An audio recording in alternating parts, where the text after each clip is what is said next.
For the human mind, it is difficult to understand the absolute aspect of God. The different religions of the world thus conceive God either as the Father, as in Christianity, or as our Mother, as in the Tantrika form within Hinduism. This Tantrika form establishes, as it were, a personal relationship with God. Among human relationships, the one with our own mother is the dearest and the purest.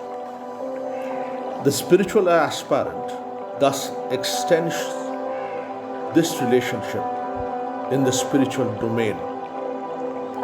He thus tries to look upon all women as the veritable manifestations of the Divine Mother. He also believes that unless Maya, embodied as a woman, removes the obstacles from his path, he would not be able to attain prosperity in life, abhyudaya, or spiritual emancipation, nishriyas, or mukti. The Tantrika form is popular in the eastern parts of the country. You see different temples, all having gods in the form of mother. Thus, Ma Durga, Ma Kali, Ma Jagadhatri, or Ma Lakshmi, Ma Saraswati, or Ma Jagadhatri, images can be seen in these different temples.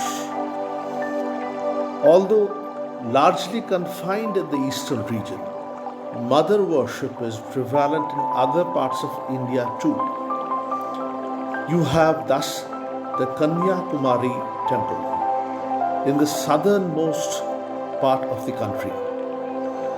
You have temples of the Divine Mother in the western and northern parts as well. At Varanasi, you have the famous temple of Ma Annapurna. During the month of Ashwina, the Divine Mother is imagined to descend on earth along with her family members. Ma Durga thus arrives along with Saraswati, Lakshmi, Ganesha, and Kartikeya, and with her Vahana, vehicle, Singha, to return to her mother Meenaka, who had been pining for her arrival the whole year along. This reminds us of the return of a young bride to her father's house at the end of a year. The doting mother Meenaka waits the year long for her daughter Durga, who, as the mother had heard, had been leading a very austere life, courtesy her son-in-law Shiva, who is the very embodiment of austerity itself. The Agamani songs prevalent in Bengal thus invites the Mother Durga, welcomes the Mother Durga on her arrival on earth. It prepares the ground for the worship of the Divine Mother, held during the 4 days Shashti, Saptami, Ashtami, and Navami. On the 10th day, there is the Visarjana, when there is the immersion of the image in a water body, preferably a river. As the story goes in the Purana, Ramachandra, during his expedition to Sri Lanka, understood that Ravana, the Asura, and his foe, who had wrongly picked up Mother Sita from their hut in the Panchavati, has been protected by the Divine Mother. Ramachandra had thus worshipped the Divine Mother and asked for her grace. It was not the season of the Divine Mother, of her awakening. This call of the Ramachandra and her waking up, the waking up of the Divine Mother, is thus considered as Akala Bodhana, the awakening of the Divine Mother during a time which is normally not prevalent. The Sarada Durga Puja thus started as an Akala Bodhana, but in course of time, the Sarada Puja has gained more and more popularity, with Shakti Puja already popular in this part of the country.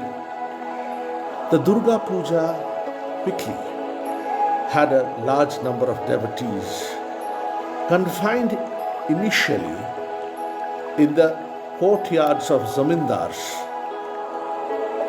among the affluents.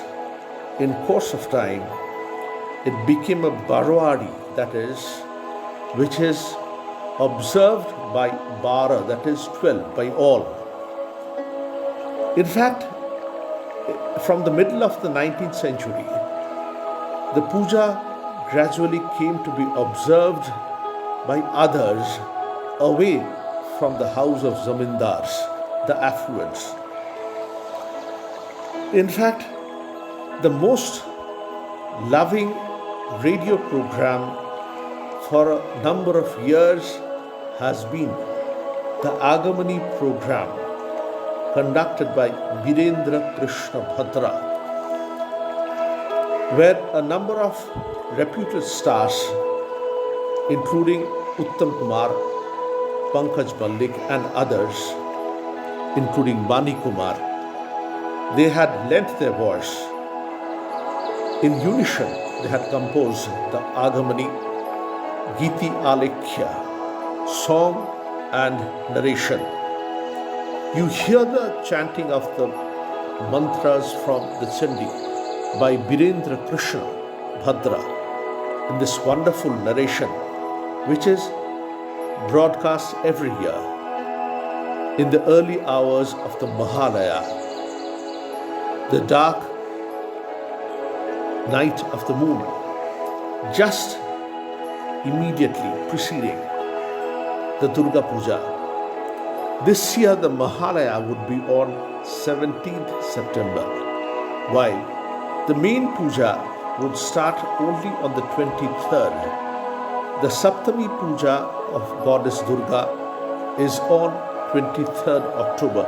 You have a long, more than 1 month intermission before the main puja starts. Tantra and Vedanta differ fundamentally in their conception of God, or rather in their vichara, in their path of discrimination. While Vedanta takes up the path of neti, not this,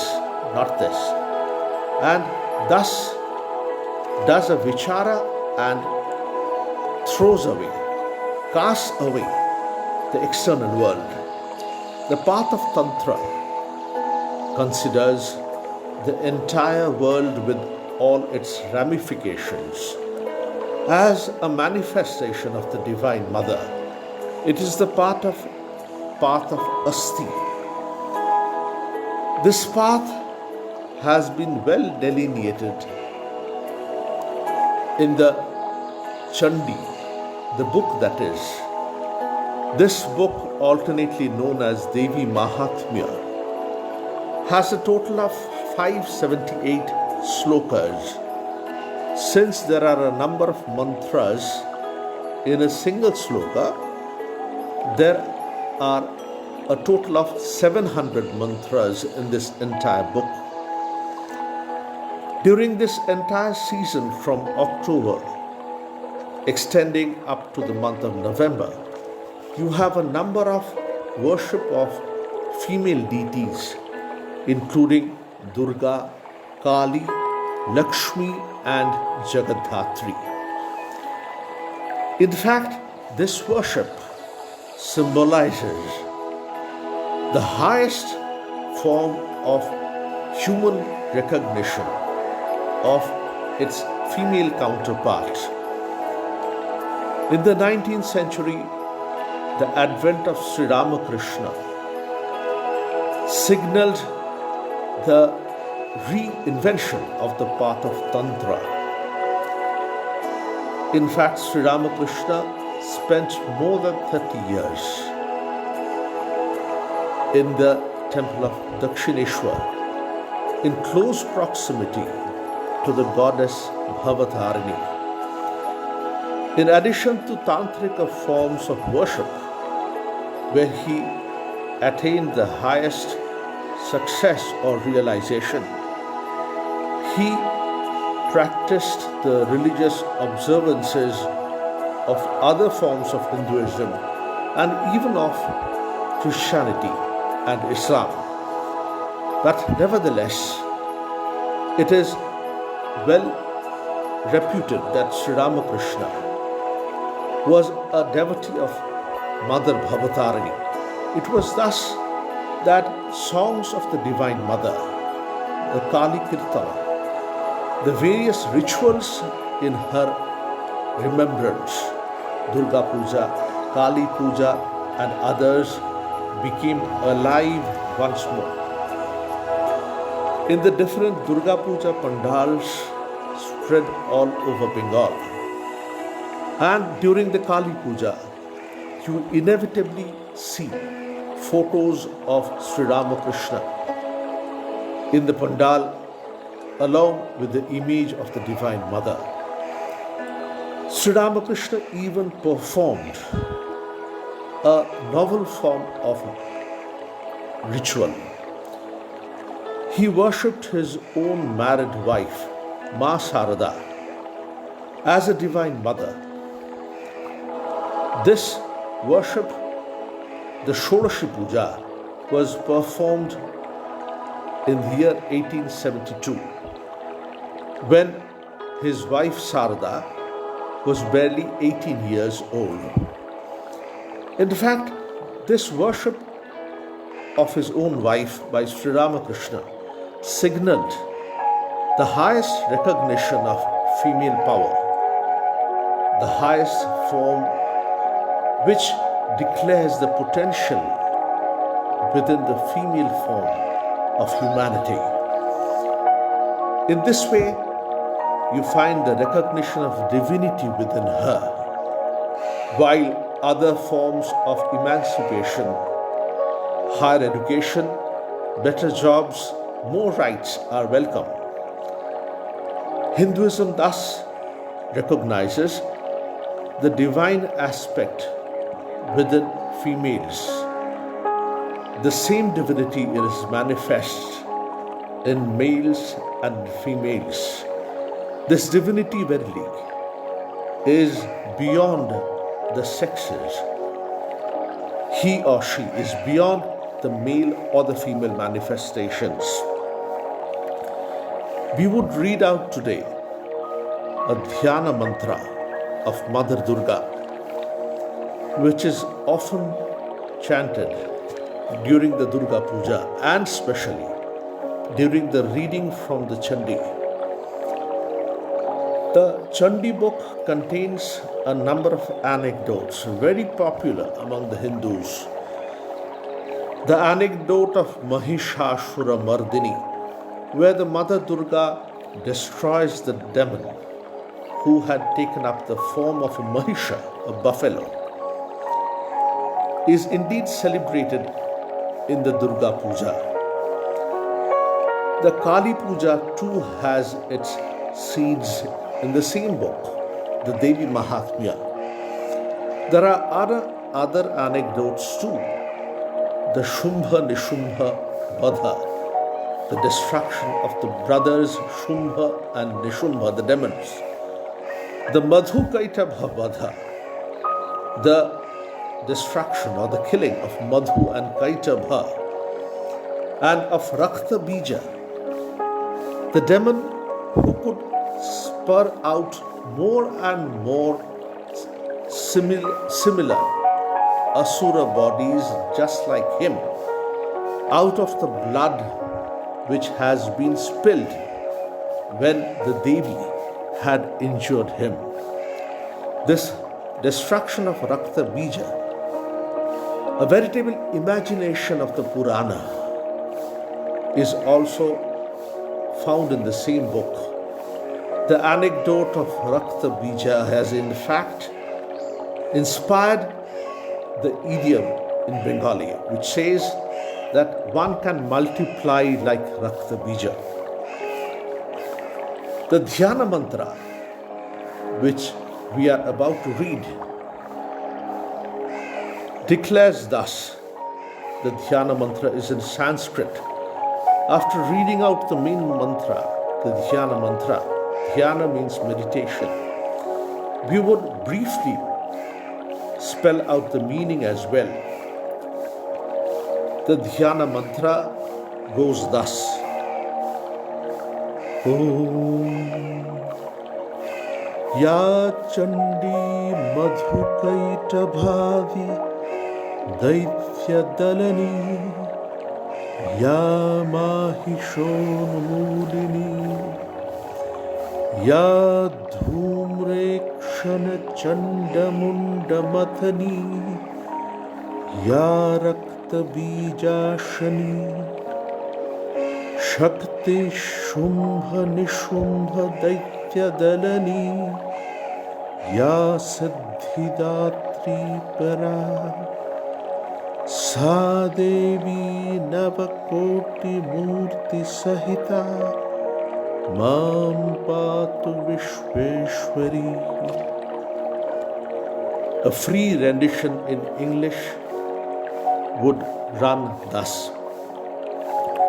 The Devi Chandika, Chandi, who had veritably turned into a lump Madhu, Kaitabha and other demons, who had thus uprooted, the Devi had uprooted the demon Mahisha.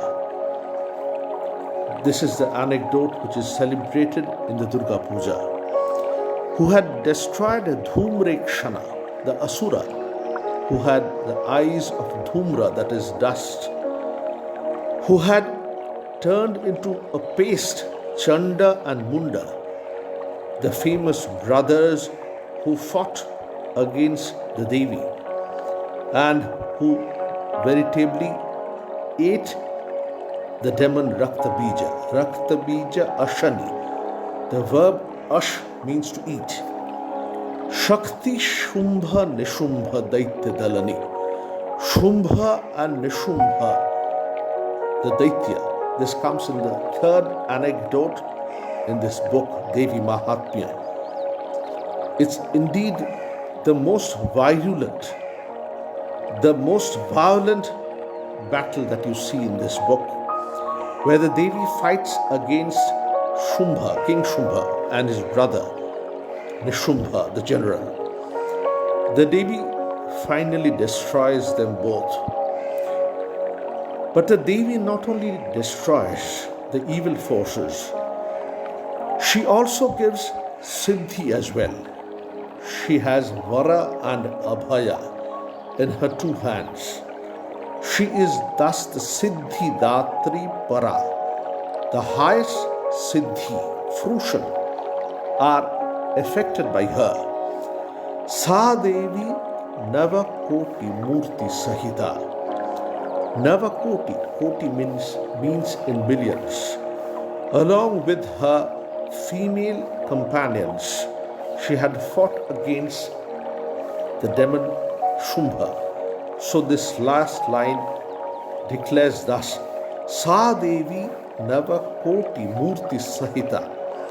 Along with those divine manifestations of her, the divine forms of her, may she, Mam Patu, may she save us, Vishweshwari, who is indeed the Lord, the Mother of the world. In this pandemic, in the midst of this pandemic, when we are at our wits' end, unable to find a path out of this riddle, doctors, researchers are trying to find medicines, vaccines, which can bring an end to this anxiety, to these deaths across countries. Millions of people have been affected. It is thus that this Divine Mother sometimes brings pestilence, ravages the world with floods, epidemics, destroys the world to create it anew. She thus has the sword in one hand, the Naramunda, the severed head of a human being in another, the severed head of an asura in another. In the two hands, she thus symbolizes destruction. In the other two, she has vara, she gives boons to others. And in the other one, she has abhaya. She asks everyone not to be afraid. The time has come for us to bow down to this Divine Mother and to give strength to us. Swami Vivekananda, in his poem Kali the Mother, has asked us to make ourselves strong, to invite this Divine Mother, who sometimes can come in the form of destruction. Come, Mother, come. He calls upon the Divine Mother. The Divine Mother can sometimes come in the form of destruction, where thousands are killed. The devotee must rise above this and visualize this all as a Divine Mother. He or she need not be indifferent, but in the midst of all the activities, he must understand that it is all the Divine Mother's Leela. It is all her play, as it were. Just in her wish, the world has been created. Another wish of her has sustained the world, and another wish destroys it only to be created again. All the three aspects of the Godhead, creation, sustenance, and destruction, are indeed embodied in the form of Mother Kali, which is a manifestation of Durga. Kali thus stands on Shiva. Shiva is the potential form of Godhead, while Kali or Durga is the kinetic form. She indeed manifests herself in the different activities of the world, good or bad. She indeed is there in the good and evil manifestations, among good and evil persons. The proper devotee must worship her in all these manifestations. He cannot only take out the good manifestations of her, the bad ones, the destructive ones might be evil in our eyes. But who knows her divine plans? Her plans are beyond our understanding.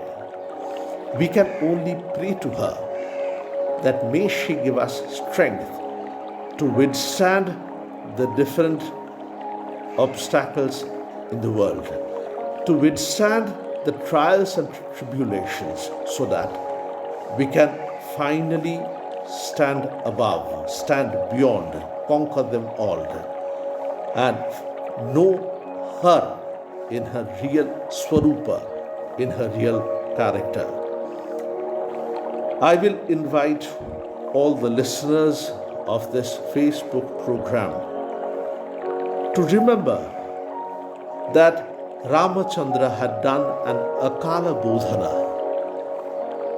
He had awakened the Mother Durga so as to destroy Ravana, who had been protected by Durga.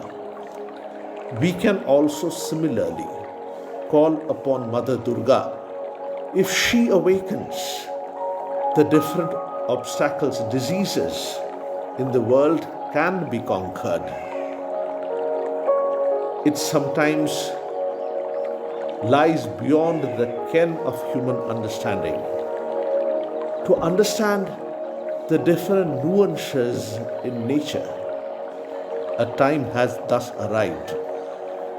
An inscrutable virus has taken upon the world and stilled economies, killed millions.